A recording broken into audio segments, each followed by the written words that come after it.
Choose Your Own Adventure books? Yeah, I got those from. That was like my favorite. Right, And that you was know, my favorite but then too. you know you'd be a little bit sneaky and like let me read through to see what adventure I want to do and choose that outcome. But yeah, but Exactly. yeah. So I actually wrote my book around that same concept. Okay. So it was these kids are going on an adventure.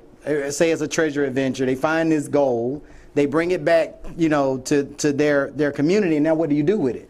Do you A, turn to page blah blah blah and you blow the money and buy all kind of stuff, or do you B, put back into your community, start a business, blah blah blah? And whichever way they turn, that's where the journey will go with the book. You make the right decision, the book will take you and teach you different things down that path. Right. So that's the concept of my book, Sally Saver. So teaching kids, the first book was teaching kids saving, entrepreneurship, and giving back to the community.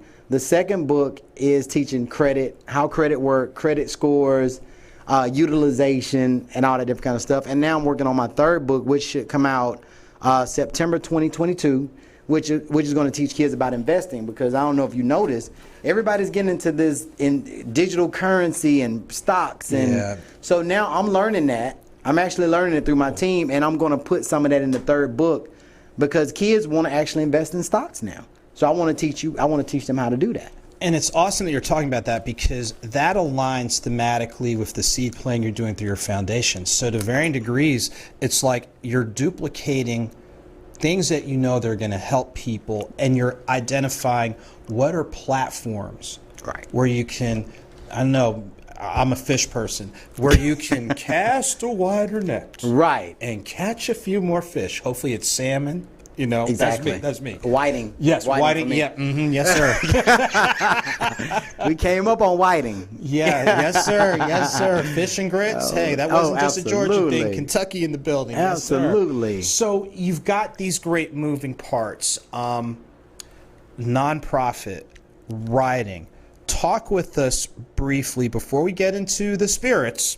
Talk with us briefly about the business component you have through, like you had mentioned earlier, through real estate, and talk with us a little bit about your show experience. Because if memory serves me correct, you're actually on a pilot or something. Yeah, we're a cast member. Yeah. So I mean, the real estate. Once you get into real estate and you build those relationships, I'm actually helping people's grandkids that I helped back in the late 90s. I got in real estate in 98, and I never stopped. I just went from mortgages to actually being a real estate agent. So that's one of those things I actually do for enjoyment. I just like looking at new houses and showing new houses, and that's just for enjoyment. So in other words, it's part reminder of dream building for you. Yes. And then it's like, well, I've got the means to help other people build dreams. Let me see what I can do. Exactly. And then this ties in with the whole cycle of the financial literacy. Exactly. And all these things. So it's just like you're the one-stop shop. One-stop shop for financial literacy. Eating. I started exercising. That was actually, it was between October and November. Here it is now, April. I've lost 35 pounds. I went back to the doctor last week. She said all signs of diabetes is gone. My sugar is perfect. Awesome. My health is great. I mean, I fought it. I beat it.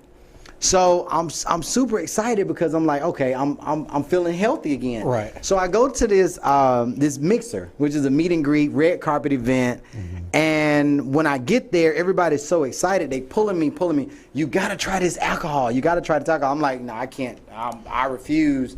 You know, I'm on my health kick. Right. So they like, no, this alcohol is vegan with all natural fruit, no sugar. And I'm saying like, whoa, wait a minute.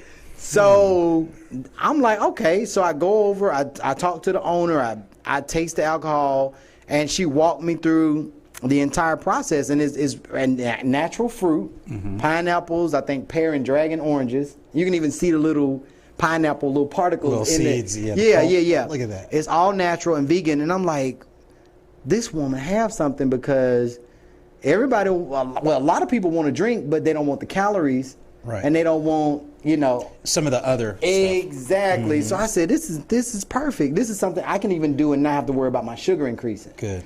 So I went to her, I told her, you got a great product. You know, this is anything you need as far as help, blah, blah, blah. I will support you. And the next day, my office put me with the owner of the company, and she actually asked me to be a spokesperson for the alcohol line. And I'm thinking like, you have to be an athlete or a rapper to get endorsements. But I'm like, I'm going to say this. I will say this to bring in that overtone. You can be qualified. right, And you just happen to be amongst the qualified. right, And it didn't matter how big or small your platform is. right, You were qualified to do so. right. And that's all there is to it. Right. She said she heard my story, and and I'm thinking this is another component that I can teach kids. Kids, y'all don't have to be athletes or rappers to get endorsements. So now the attorneys are negotiating the profit sharing and the signing bonus and all that different kind of stuff. Also, but the main component to my contract was, if I support your label, you have to do for my nonprofit community. Exactly. I mean, off the top, like a percentage of everything you make got to go back into my community, and that was the main part of the contract. That was the first thing they agreed to. So it still ties back now, still giving back to my community. Wow. I tell you what, whenever you have people in here that are able to talk and walk through their moving parts Right. and everything, it lets our viewers know it is possible. And I know people talk about me, Drew, you just traveled such and such and this and that, but it's like, but you know what?